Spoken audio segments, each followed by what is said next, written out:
at ng-kingdom citizen dyan po sa Glory Mountain. At kasama din po natin ngayong gabi ang ilan sa mga anchors po ng SMNI para magbahagi ng kanilang tanungan dito sa ating press conference. Kasama po natin si Coach Ollie. Magandang gabi sa Coach Ollie. Ayan, magandang gabi po sa lahat ng mga taga-SMNI, syempre sa mga taga-KOJC at sa lahat ng mga manunood at nagmamahal sa SMNI at KOJC. Magandang gabi po sa inyong lahat.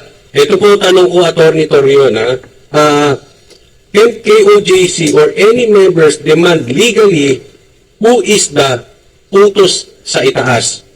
The person who is the commander of the raid or terrorist attack shall be accountable or responsible. Of course, the commander who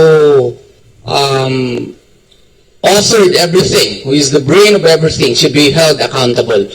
Simply because of the fact that the deployment of the forces alone is a clear indication that this cannot be done by a person who is merely heading a particular region. Because from the facts that we have gathered, at least three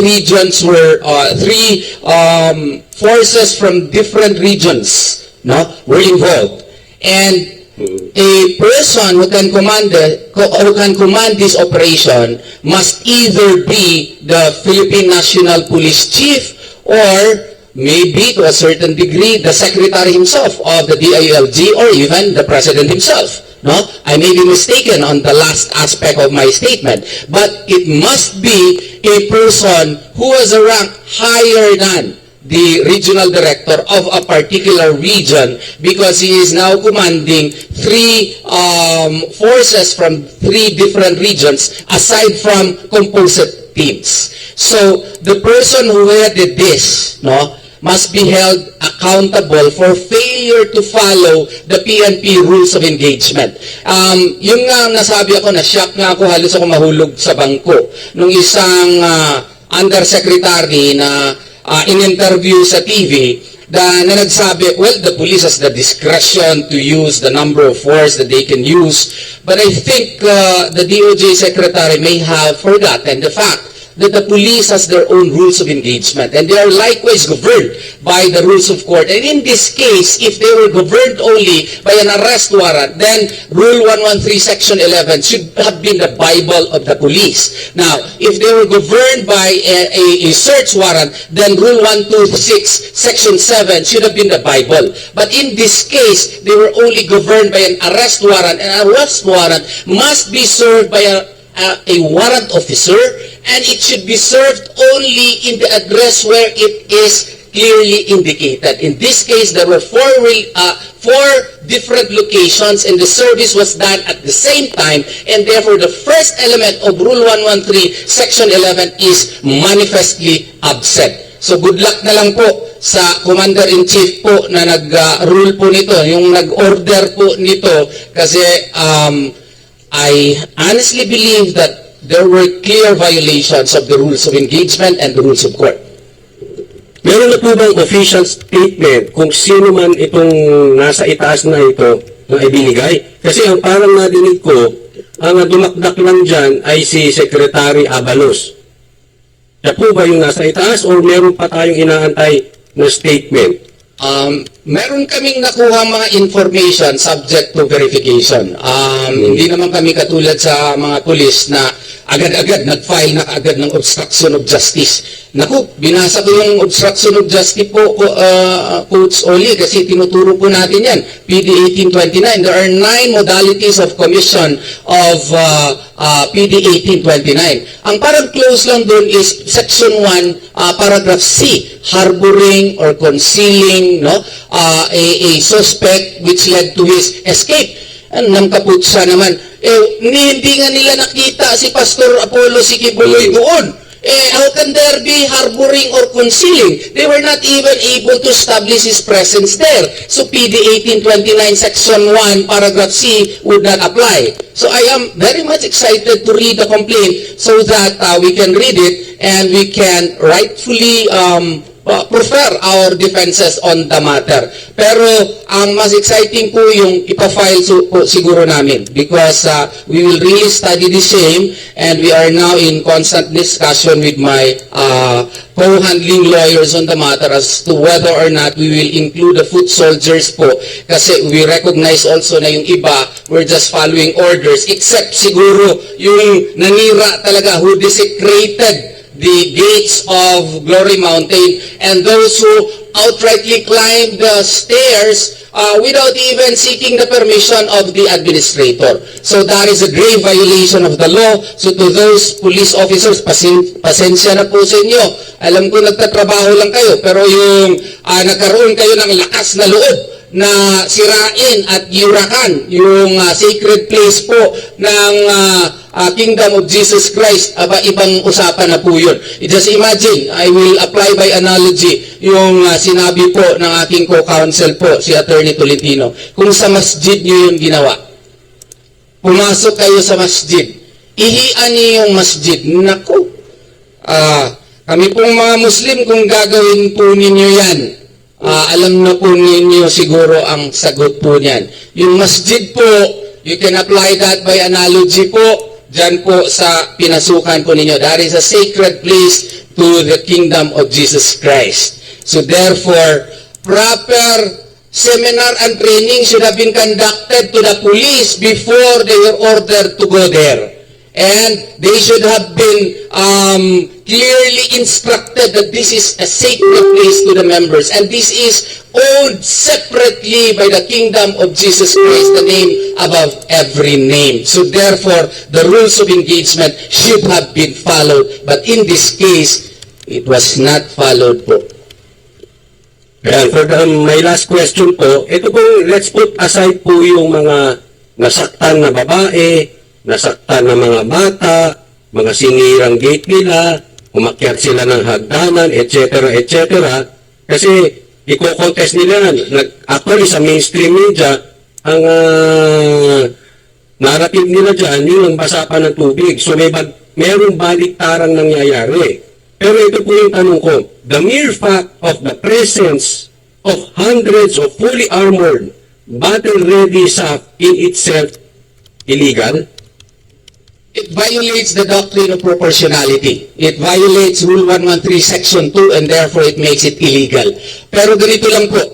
Yung, kita niyo po yung dumating sila, 350.54. Pagdating nila, may naglagay kaagad ng stairs. So, tama ba yun? Ewan ko kung sino ang nag-seminar sa kanila. Siguro, ipa-enroll siguro sa JMC Law School yun. Kasi, dapat po, magtawag muna doon sa may-ari po ng facility. Sino administrator? Si Presidente Rodrigo Duterte. Tingnan mo, makyat kaagad. So that is already a breach of the property rights of KOJC.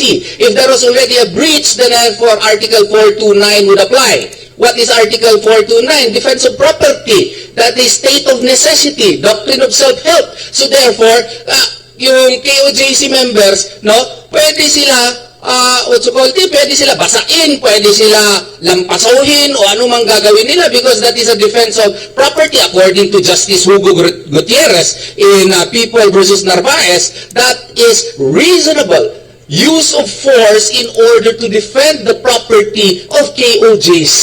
So, I don't think there is a violation. Kung nabasa sila, sana intindihin nila, that is a proper exercise of defense of property because ang tigas-tigas ng ulo hindi naman nag-seminar kung paano mag-implement ng warrant of arrest. Mawalang galang na po.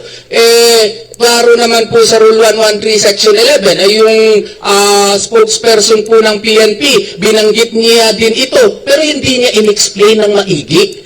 Ang problema kasi, hindi talaga na-follow po. So, pasensyahan na po talaga kung yung iba ma-filean po ng kaso. Pasensya na talaga. In addition, Another follow-up sandali na Coach Oli. Okay. Dadagdag lang ako. Yung sinasabi nilang narrative regarding the water cannon.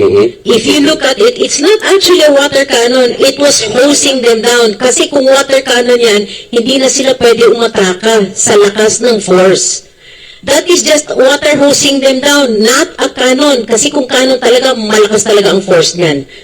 Look at the force of the water. It's not even very strong. So, I don't think that what they're saying na yung force na ginamit ng kingdom as again to repel these unlawful intruders as against the force that the police used against civilians, peaceful citizens, is not the same, not proportionate as Dean Torion said. Basahin lang natin yung batas. Baka sabihin nila, si Dean Torion, ano lang yan, mas ano lang yung ginagawa niya, ano yung kinote. Ito po, Rule 113 Section 2, last sentence, no violence or unnecessary force shall be used in making an arrest. Article 429 of the Civil Code, the owner or lawful possessor of a thing has the right to exclude any person from the enjoyment and disposal thereof. For this purpose, he may use such force as may be reasonably necessary to repel or prevent an actual or threatened unlawful physical invasion or usurpation of his property. Na-discuss po ito at length sa People versus Narvaez. In this case, no, alam ng mga law students yan na muntik pa ng na-acquit yung tao dito kasi natutulog siya sa kanyang bahay, sinuso na yung ginalagari na yung bahay niya. So, ginalagari na paggising niya, ginalagari niya yung bahay at sabi na, stop mo na kayo. Yung doon, si Mr. Fleischer, sabi na, God damn it, you continue. Naparil niya, muntik na siyang na-acquit po. Instead na reclusion perpetua, I think if my memory serves me right, he was only sentenced for 4 years and 2 months and 1 day, no, as a penalty, simply because of the fact that Justice Hugo Gutierrez applied Article 429 of the Civil Code. Mixing question lang po ulit, Attorney Torion. Kasi active po kami sa social media at saka sa mga mainstream media news. And nababalitaan namin, naririnig po namin yung mga balitaran na binabalita. So para maklaro lang po sa taong bayan, nung nabanggit nyo, pagdating nila doon, umakyat po sila agad. So ibig sabihin,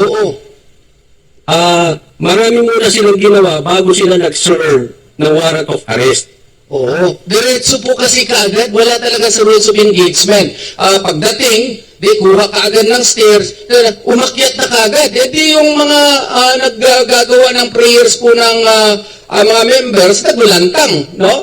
Because they were in their devotional prayers. Kaya nga, ang immediate reaction ko yun, violation yan under Article 132, interruption of religious worship yan. And may violence pa. So kung may violence, that is an aggravating circumstance which would increase the penalty to the maximum. So, kaya nga, tingnan mo nga yan, umaakyat na kaagad, wala pa nga paalam, maakyat ka na kaagad. Bawal po yun. Mga kapulisan po natin, dapat i-seminar po yan ng maigi na kung arrest warrant lang ang dala mo, magpaalam ka muna. At dapat nga, kung ayaw talaga ka i-allow, yun lang ang instance that you can forcibly break the enclosure, but it should likewise be reasonable. Wala namang history in the past na si Pastor Apollo Sige Buloy ay was using violence. Hindi naman ito po mga terorista, mga members naman ito of a religious organization. So therefore, whether you use past actions, extemporaneous actions, and possible future actions that they would do, no? If you have conducted a SWOT analysis before you conducted the raid, no? Then sana hindi po nangyari yun.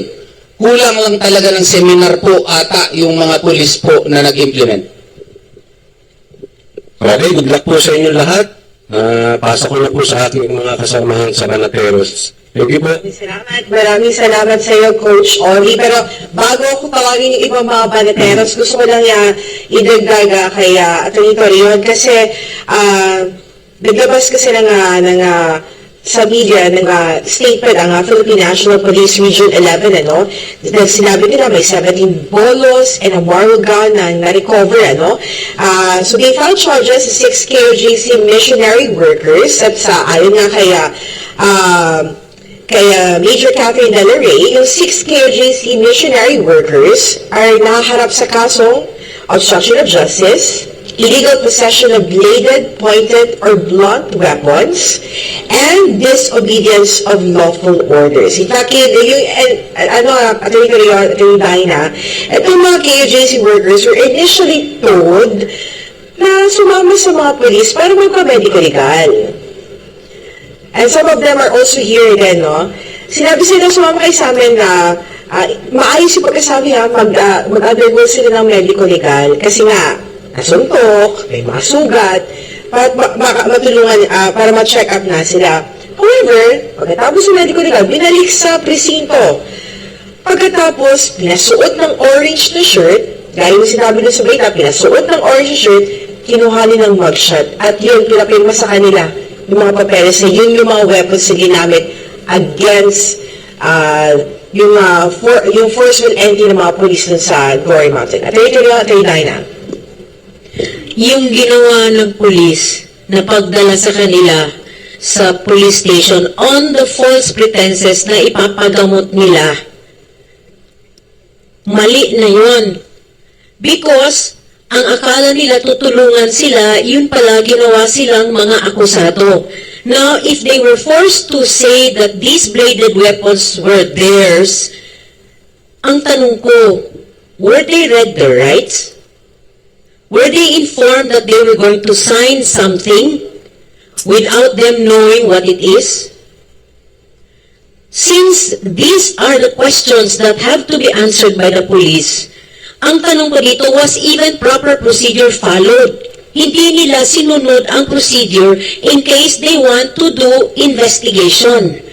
Ang nakapagtataka pa dito, if they really wanted to do an inquest, bakit nila, the thing that happened here is, they were imprisoned for a few hours bago sila ni-release. They were imprisoned for a few hours bago sila na-release, and then the case was filed through regular filing. So magtataka ka, why did they do that? If the police felt that these people were really doing obstruction of justice, disobedience to lawful orders, and illegal possession of bladed, pointed, or blunt weapons, why did they not file it right away? However, even in the process that they did this, mali na po yung ginawa nila, kasi they were not even read the rights when they were asked to sign something. Okay? So, ito po, mali ho talaga. There was no due process. They did not follow the rules that they should have followed when they wanted to arrest and do inquest procedures. And I think perhaps the police in this case had second thoughts and did it through regular filing kasi alam nila may lapses sila. Okay? I would also like to add that out of the nine people that were brought to the police station, 2 were minors. 2 were minors. And perhaps that is what gave the police pause. Kaya hindi nila final kaagad. But again, no due process. They were not informed about their rights if ever they were made to sign anything. Also, itong mga bolos na ito na sinasabi, ito po ang ginagamit nila sa farm. Because they have a rose farm. Where will you get, what will they use? Their hands? So ito pong bolos na ito, as Deputy Administrator Sonia Advincula said, kinuha po sa mga bahay-bahay. Hindi po yun nila ginamit para mag-resist. Did you see anyone in the videos resisting using a bolo? Their only weapons were their hands and their cell phones. Dean might want to add something. later na lang siguro ako magsabi kasi final na nila yun eh. So our defenses, we will, I think Attorney Dina has already explained it fully. We will interpose all our defenses once we receive the complaint. But natatawa ako sa mga theories kasi ng police eh. So sige na lang, hintayin na lang natin yung complaint. Attorney, kasama natin din ngayon before kaya sa mga panateros para siya mismo ang magpaliwanag, ano yung sinabi sa kanila kaya sumama sa polis, tapos magiging akusado para sila. Kasama natin ngayon si Hector Obol. Magandang gabi sa iyo, Hector. Pwede mo bang ibahagi ano sinabi sa iyo ng polis kaya sumama kayo sa kanila? Wala na sa tanan na, may gabi sa tanan na. Ang ingon naman itong leader nila nga sa mga ato lang namin sa kalinan para medical legal. Nga pagka sa mga ito, alam niyo sa dali sa medical legal, pag-uli naman sa pag-break mo sa kalinan, dito na ko nagtinga ba kay dahil mag-lakad ko, nakasulat ng pangalan, nga nasulat mo ito, tapos pasot mo orange. Mga ito dito, ang diyan sa nila sa mga ito, pagkabalo nga, dito yung blatter. Mga ito din blatter na ko dito. Attorney Dina, yes, attorney. Di ba nagpa-blotter kayo? Nainuha ba ninyo yung blotter? The intention kaya sila pumunta doon is para ipablatter yung nangyari doon sa Glory Mountain. Yes. I think si Ma'am Sonia magdadagdag. Bakit yung intention nila pumunta ng presinto? Before nila nag-out dito sa compound, nag-iwan sila na talo nila sa kalinan ang at mga bata nag-isakay na nila dito sa mobile patrol kaya pamiliko legal nila. Pagkapot na mo dito sa kalinan, nana dito, naguna na sa amuha dito ang katong mga gikan dito sa taas ng mga PNP, CIDG, katong nakita na ko dito sa sulod. Magkuhaan ka ko pictures, pero giingnan ko stop taking pictures. So, actually, nag-wonder na ko daan nga naman.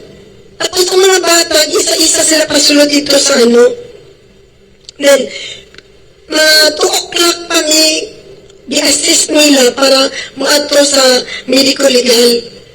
So pag-abot na mo sa medical legal, nakuha na mo itong result, idala na po, balik na po dito sa kalinan, then, ako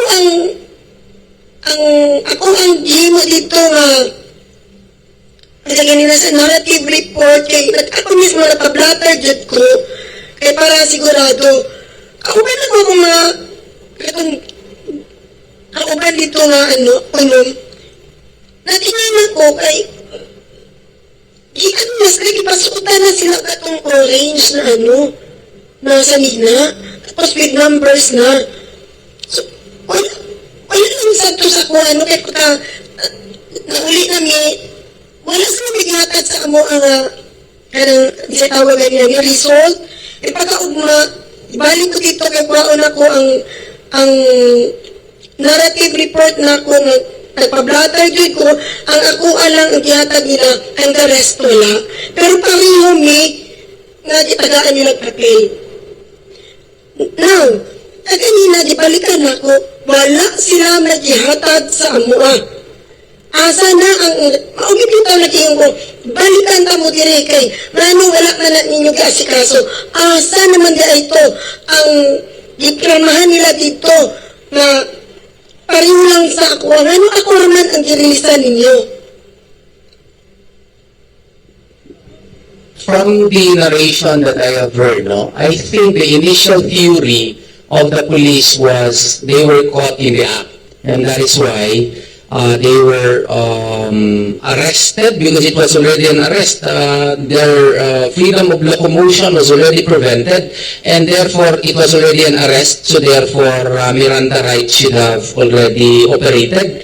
But apparently, that was not done. Ano man ang ano yung Miranda rights? Dapat sinabihan siya, you are now under arrest. Any di ba? Anything you say can and will be used against you. You have the right to an attorney. If you cannot afford one, then one will be provided for you. Kasi arrest na yon. Tapos, ang sabi, hindi pala arrest yun, kaya dalahin lang sila doon kay magpa-medical. So, there is now employment of fraudulent schemes na naman ito. Ilad sa atuana, no? So, that is, again, an administrative matter, no? Because that is grave misconduct to my mind. No? Pagdating doon, kung caught in flagrante delicto sila, tama talaga si Attorney Dina Tolentino kasi kung caught in flagrante delicto sila, dapat pina-inquestion, dinala doon sa fiscal para filean kaagad ng kaso. Ang problema kasi dito, nirelease eh.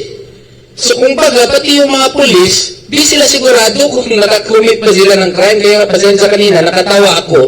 Kasi kung they were in fact really committing a crime, then they should have been subjected to an inquest investigation, and if there was really probable cause to be found by the prosecutor, a criminal information should have been filed right away. Pero hindi po yun ang nangyari. Nirelease sila, tapos yung criminal complaint was filed thereafter via ordinary filing.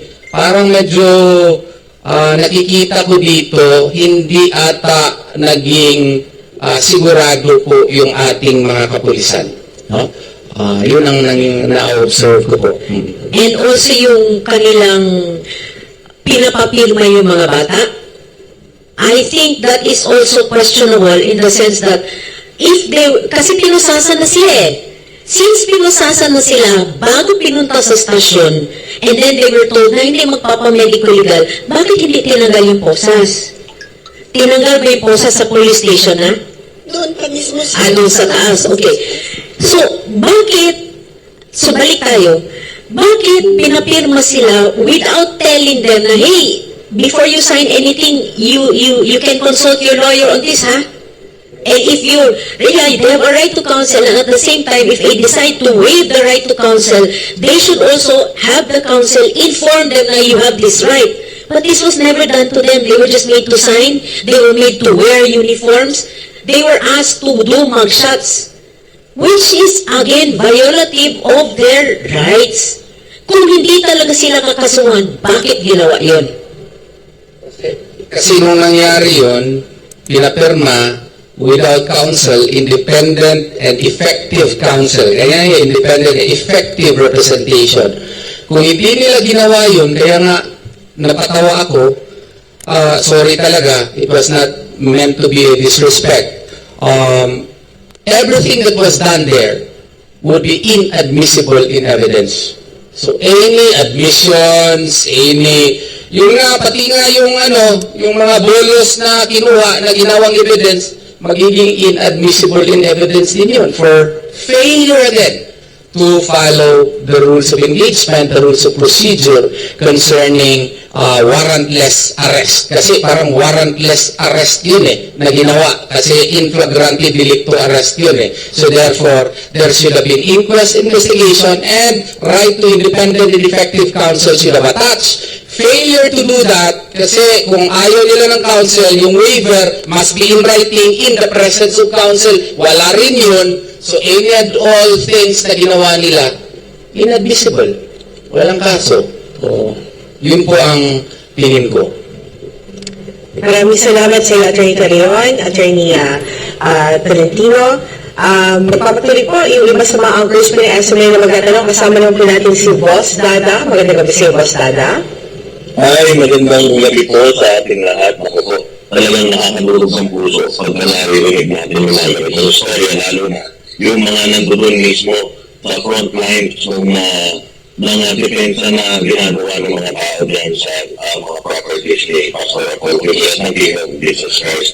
Ngayon po, mag-focus na po yung aking tanong doon sa statement na binigay ni spokesperson Jake Fajardo na sinasabi po kasi niya na meron na po silang ginawang administrative na paraan or kaso, nagsuspend po sila ng mga personnel within their ranks.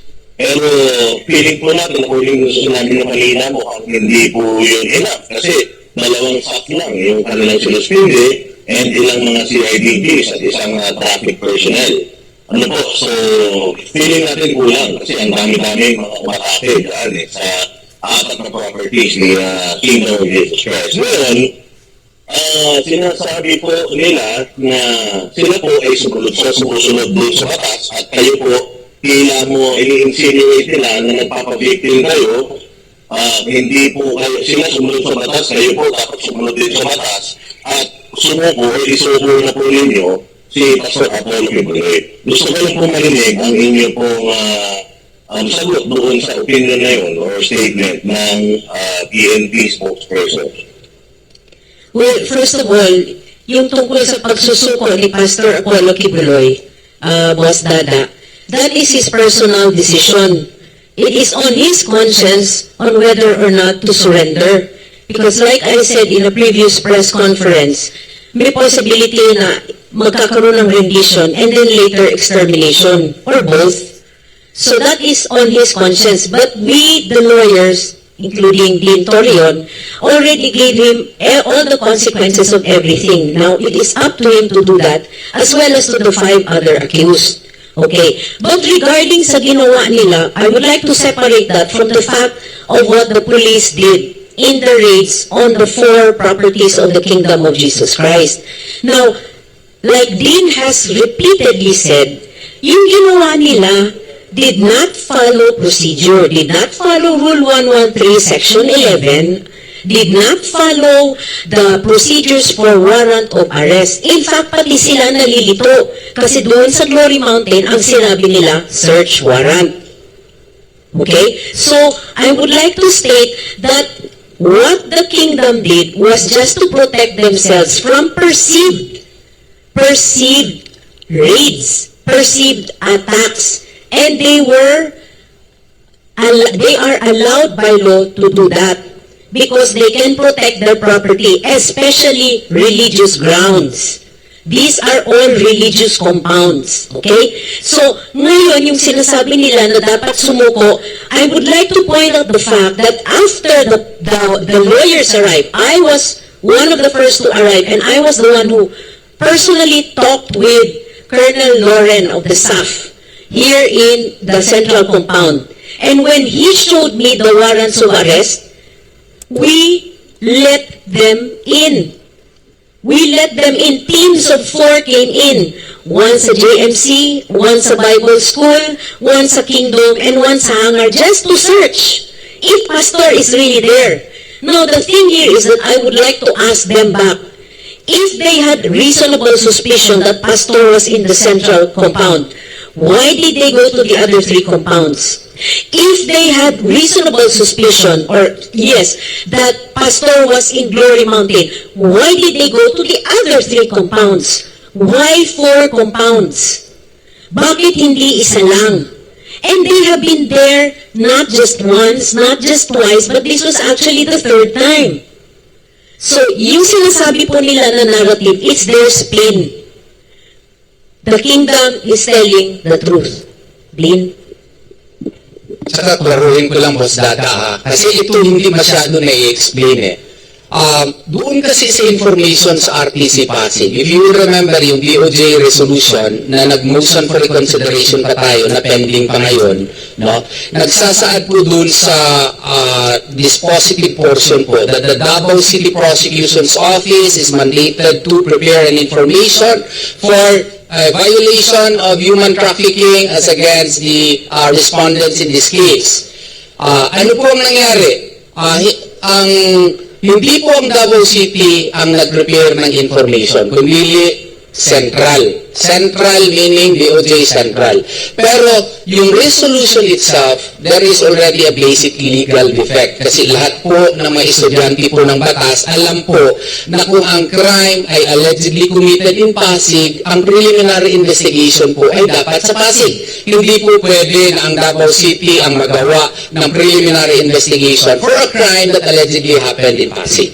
Now, not only that, ang nangyari po, instead na isang information lang for human trafficking, naging dalawa at saka non-bailable pa. Okay? And then, when you read the information, meron pong nakalagay doon na pursuant to Administrative Matter 21-03-13-SC, no? The prosecution may proceed against the subject of the crime, the fruits or any property used as a means of committing the crime, and all the assets and properties of the accused, either owned by him or held by him or in the name of the other persons, if the same shall be found to be manifestly disproportionate to their lawful income as defined in paragraph 3E. Okay? Anong ibig sabihin nito? Anti-money laundering aspect po ito. Okay? So, kumbaga, nagtataka po ako na bakit po ang anti-money laundering napunta sa original complaint for rape or even human trafficking. Now, granting for the sake of argument na legal po yan, which we think really is not, no?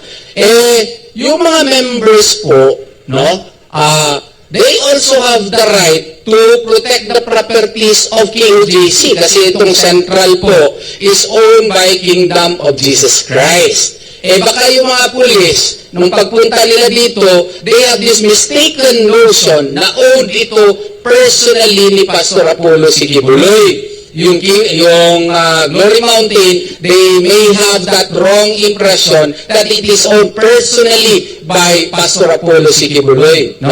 Ang may-ari po ay KOJC.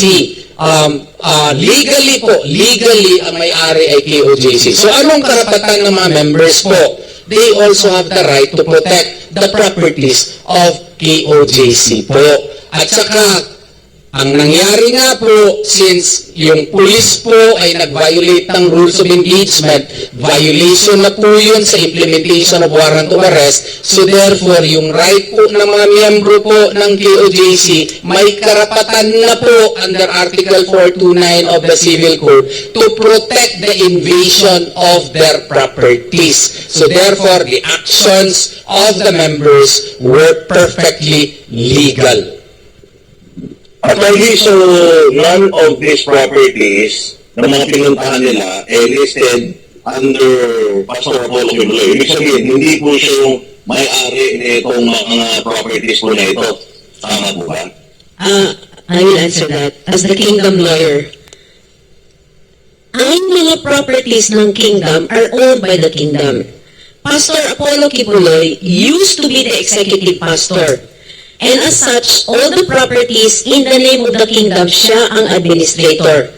Para din itong yung sa Roman Catholic Church na meron kang bishop, the bishop is the head of the entire place and it is in his name, or I'm sorry if it's the archbishop, I'm really not familiar.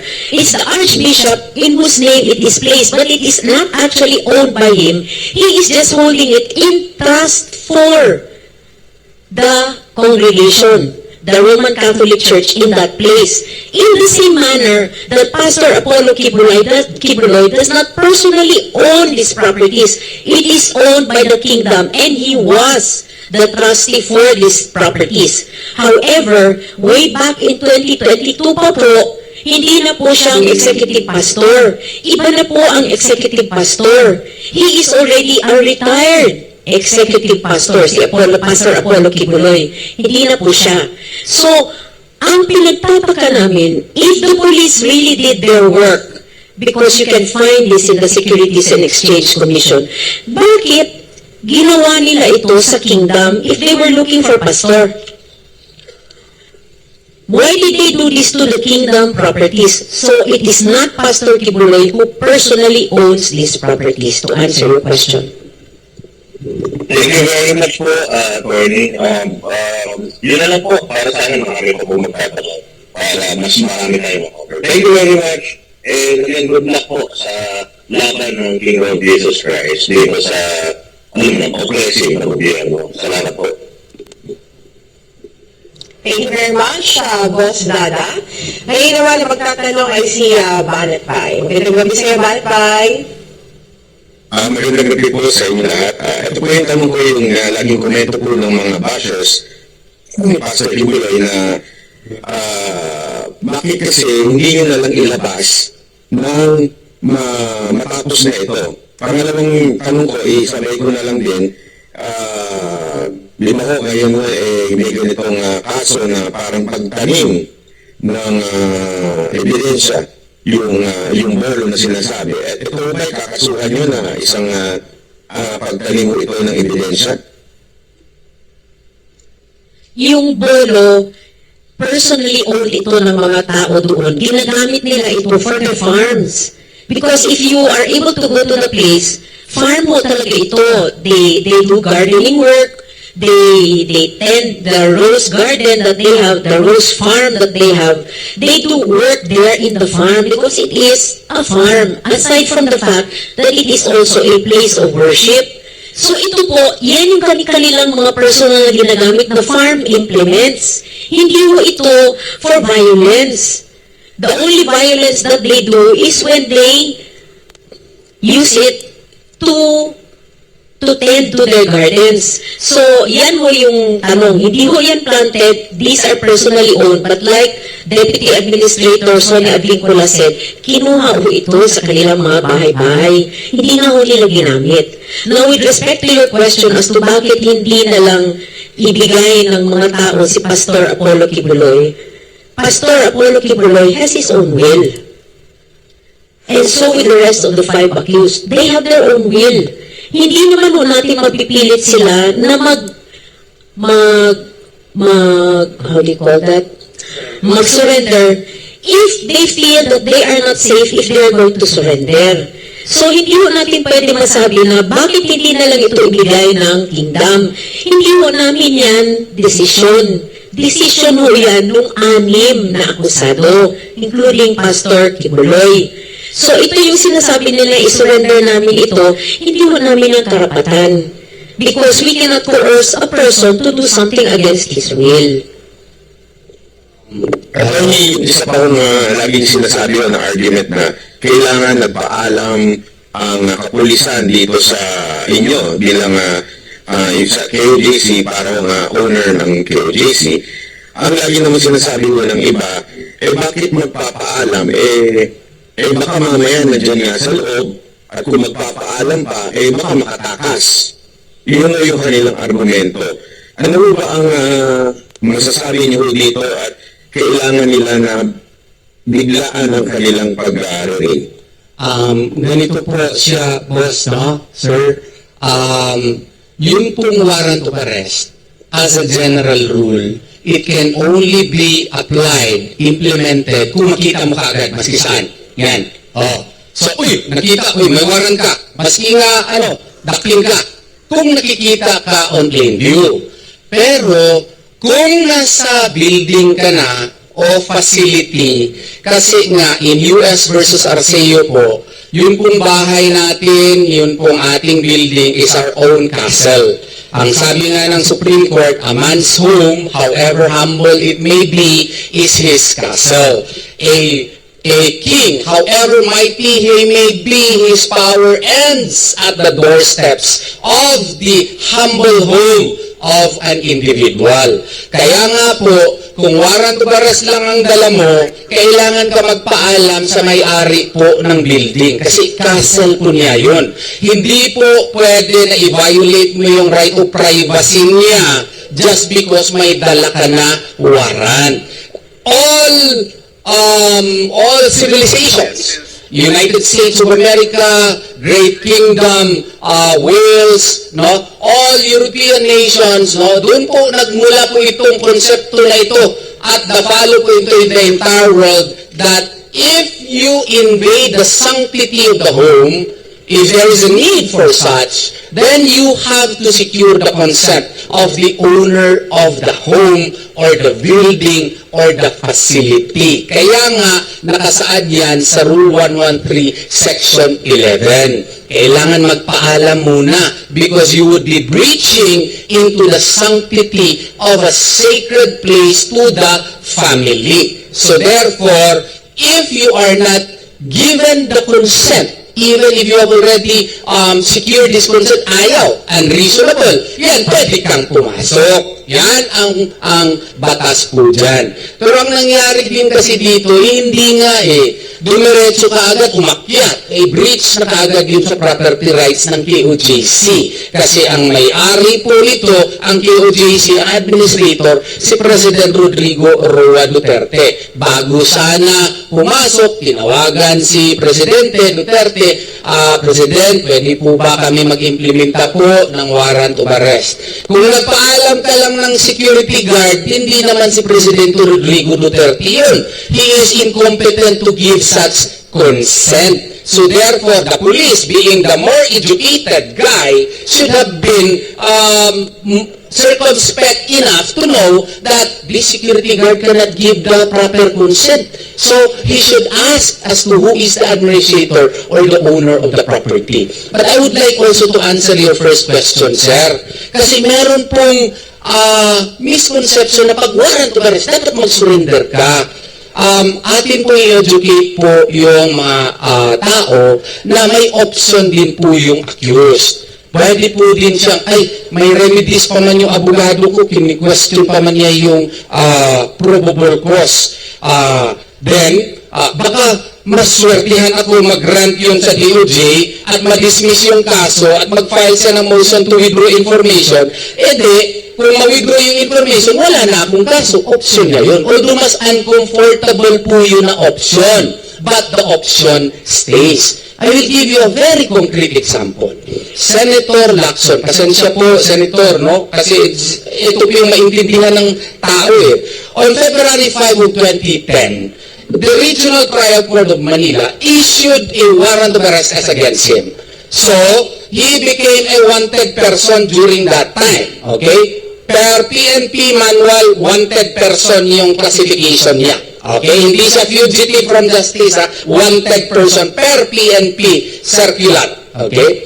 Now, what did he do? Hindi naman siya nag-surrender because it is his option. He availed of that option. Uncomfortable nga lang. Hindi ka pwede makita ng mga polis, kaya pwede ka nakpin. Okay?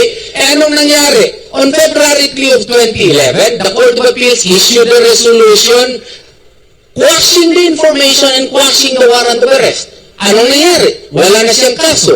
Nag-appear si Senator Lacson. Kung nag-apply yun kay Senator Lacson, pwede rin si Pastor Apollo Sikibuloy na mag-avail ng option na yan, especially in the light of the fact na may complication nga. Yung United States of America wants his head, no? He wants there is reasonable ground to believe that extraordinary rendition may be applied as against him.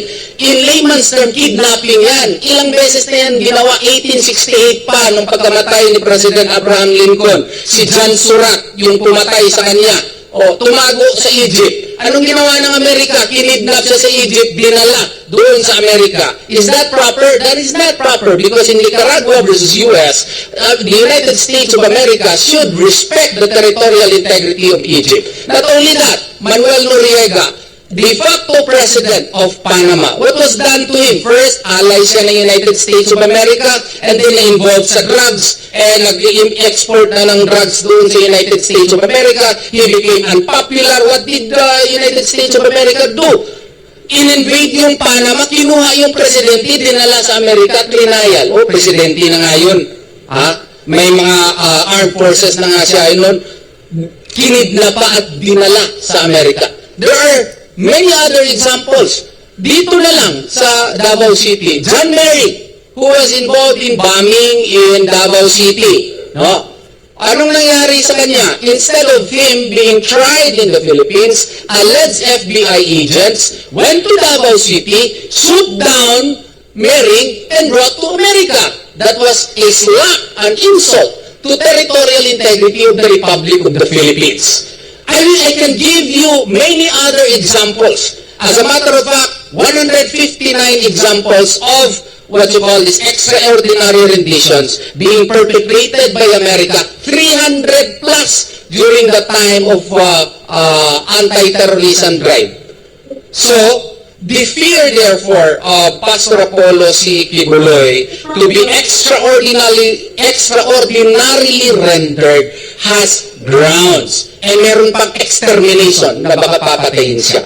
So, if you are Pastor Apollo C. Kibuloy, you should understand that his option is not to surrender, and therefore, he will avail. Ngayon, nasa Court of Appeals na kami. No? Baka makatsamba kami at sasabihin ng Court of Appeals. There was grave violation of his right to speedy disposition of cases, which is akin to the decided case of Tatad versus Sandigan Bayan, Katamko versus Sandigan Bayan, and a host of other cases.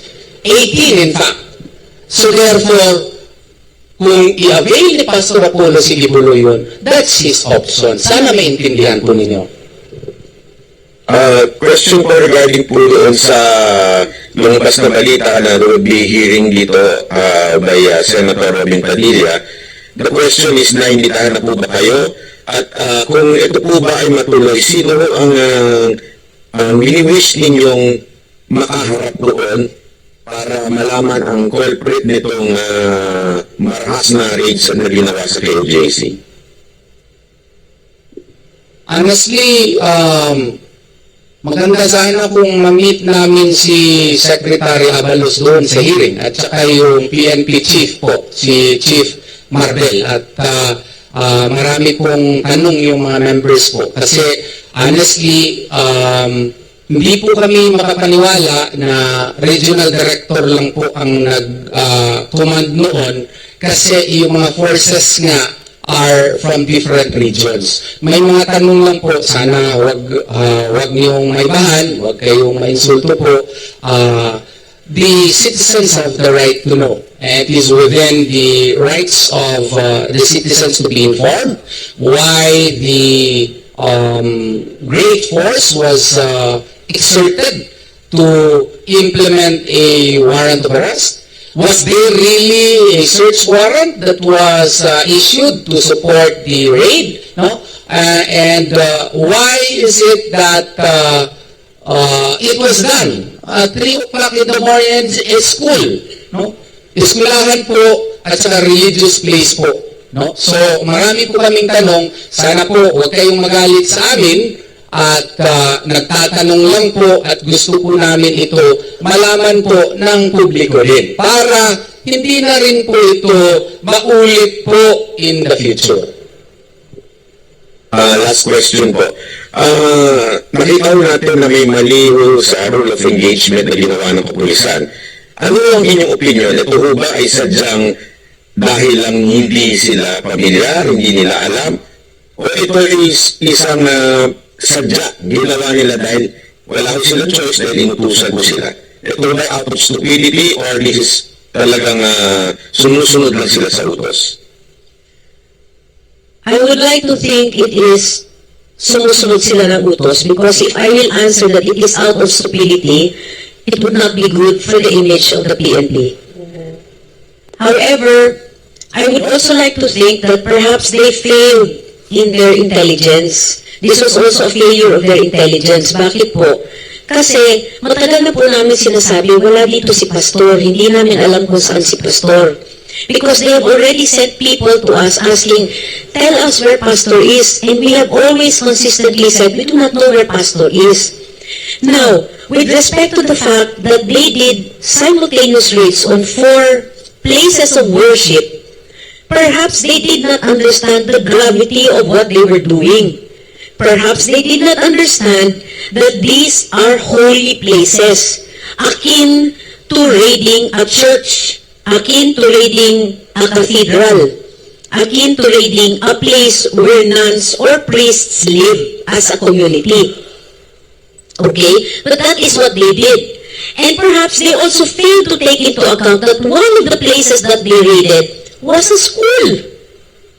Okay?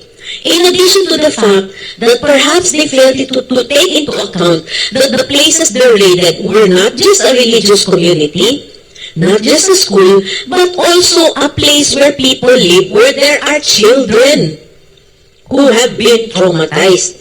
So I would like to believe that it was a failure of intelligence, because otherwise, the answer would be something that would not be good, or that would be derogatory to the police. Maraming salamat po sa mga inyong sagot po. Thank you po. Maraming salamat sa iyo, Banet Mai. Pero bago tayo mapunta sa ibang topic, gusto natin makuha naman side ng KOJC sa mga naging tanong ni Boss Dada and Banet Mai regarding dun sa tanong nila, bakit hindi nila daw isuko si Pastor? Sister Lori? Bakit hindi namin isuko si Pastor? Hindi nga rin namin alam kung nasan si Pastor. At saka yun ang sinabi ng mga legal natin. Desisyon ni Pastor. Kasi nga, hindi lang yan dito sa Pilipinas yung kaso. May interesado nga. Yung Amerika. Rendition nga. At saka isa pa, merong 250 million pinalakihan yung bounty kay Pastor. Siyempre lahat interesado. Maraming factors dito. Kaya, yun nga, andito naman yung legal natin. So, for us, sa KOJC, isa pa, hindi talaga namin isusuko si Pastor. Kasi alam talaga namin na inosente talaga si Pastor. Wala siyang kasalanan. Yun nga lang, hinintay namin na tama yung proseso. Andito naman yung ating mga legal, mga lawyers natin. So yun, pinakaubaya namin na ang justice talaga, ang talaga mag-prevail dito sa nangyari kay Pastor. Thank you very much, Sister Lori. Brother Carlo, sinasabi nung may mga nagsasabi sa atin, and some critics were saying na public team daw ang mga taga-KOJC sa mga nangyari. What's your take on this, Brother Carlo? Public team daw ang mga taga-KOJC. Victim, narinig ko nga yung I think yung spokesperson ng PNP, kumbaga sinabi pa nila na ang police pala kami pala yung aggressive. Tanong ko lang po sa spokesperson, ma'am, nandito po ba kayo, ma'am, nung nangyari po yun? Nandiyan po kayo sa air condition room at microphone po yung hinahawakan ninyo. Bulat po ba kayo, ma'am? Nakikita niyo ba sa CCTV? Ano po karami pinadala niyo po ng batalyon, full battle against po sa walang kalaban-laban ng mga kabataan, mga kababayan, pamilya po na nasa ating po mga compound. Bulat po ba kayo, ma'am? O nagpapagamit na po kayo sa apparatus po ninyo? Kasi para po tayong walang mga puso For the sake po na pagtakpan po yung mali po ninyong ginagawa, there should be an accountability po sa side po nito, ma'am. Para po dinuduro niyo po ulit-ulit ang aming mga puso. Yung mga kabataan po namin dito, ma'am, halos hindi po nakakatulog. I'm from Hawaii, ma'am. Ginawa po nila ito doon sa mga church compound po natin doon sa Hawaii at sa LA, ma'am. Yung trauma po experience, hindi po basta-basta. I hope and pray na hindi po ito mangyari sa mga anak po ninyo. Hindi po basta-basta, ma'am, sir. Itong ginagawa po ninyo. And then, meron pa yung audacity, kakapalan po ng mukha, binabalita na kami po nagpa-victim effect. And you send those hundreds of troops, full battle gear, to secure the safety and peaceful. Paano ba maging peaceful po yun, ma'am? Umakyat po kayo bigla po sa bago namin, sinira po niya mga gate namin. Peaceful po ba yun sa inyo? Ano pong definition po ng pagiging peaceful para po ma-secure yung lugar? Ano po isi-secure doon? Wala nga kami mga armas doon, ma'am. Wala nga kami kalaban-laban. At ito po ulit-ulit po namin sinasabi, ma'am, sir. Nakikiusap po kayo, mamakaawa na po kami. Ma'am, sir, meron po kaming lawyer. Bakit hindi po niyo maintindihan po yun? Bakit po diretsahan po kayong sumampa po sa mga bakod namin, sinira po ang mga gate po namin? At kung sino pong haandusin niyo, ibalibag niyo na ganun-lanunan po, ma'am, sir.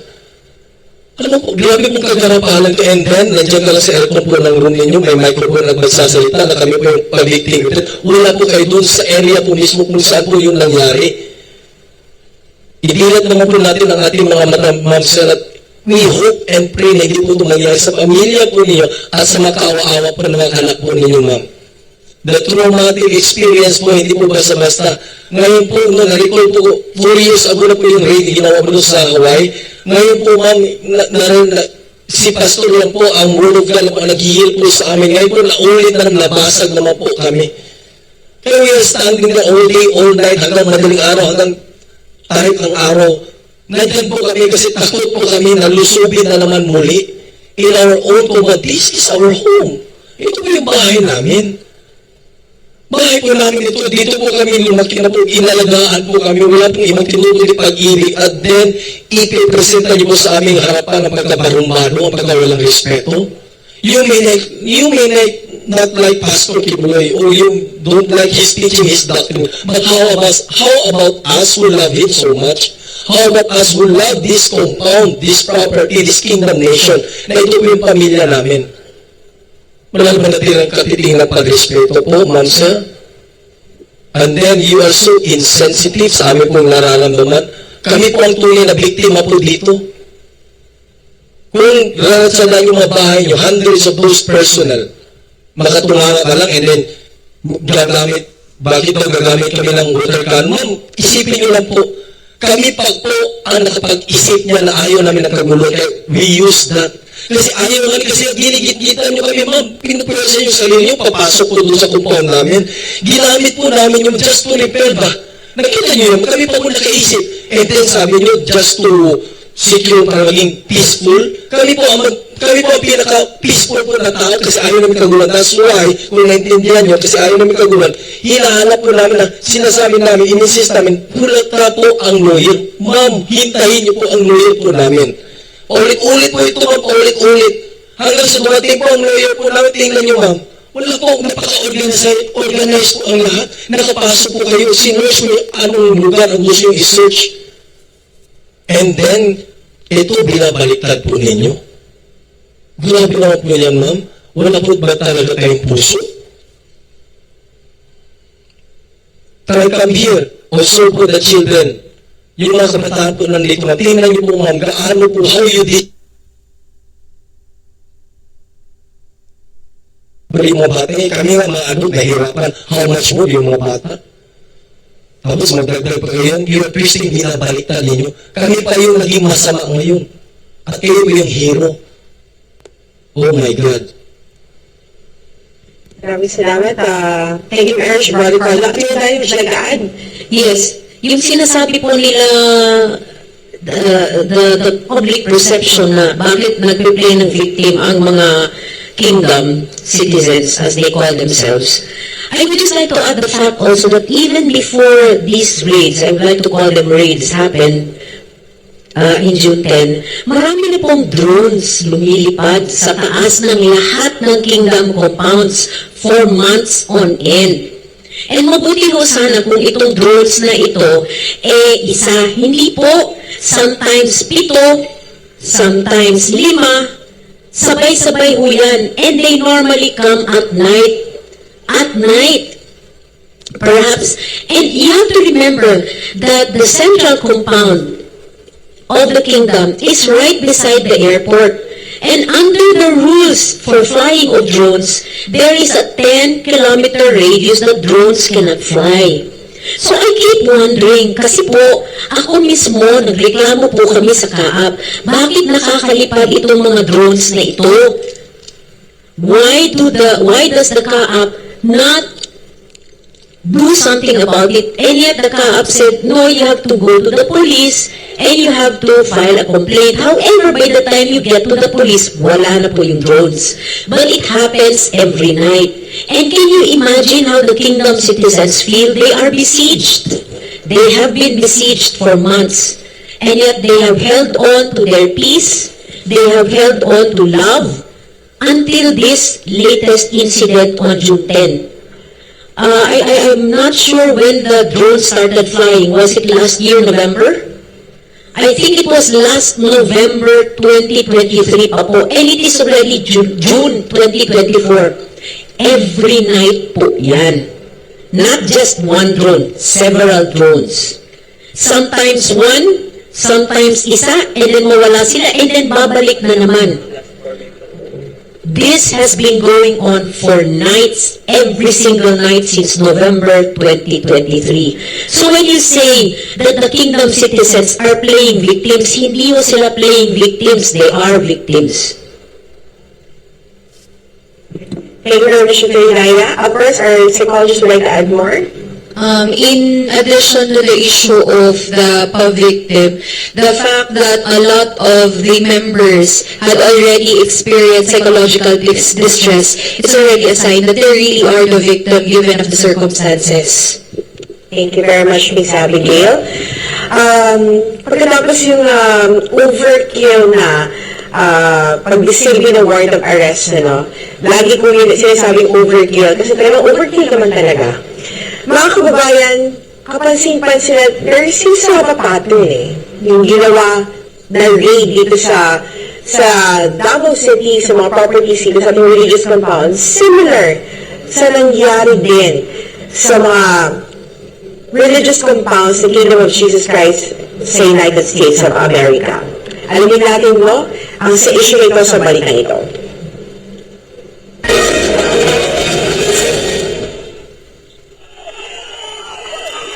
Ang paraan ng pagsalakay.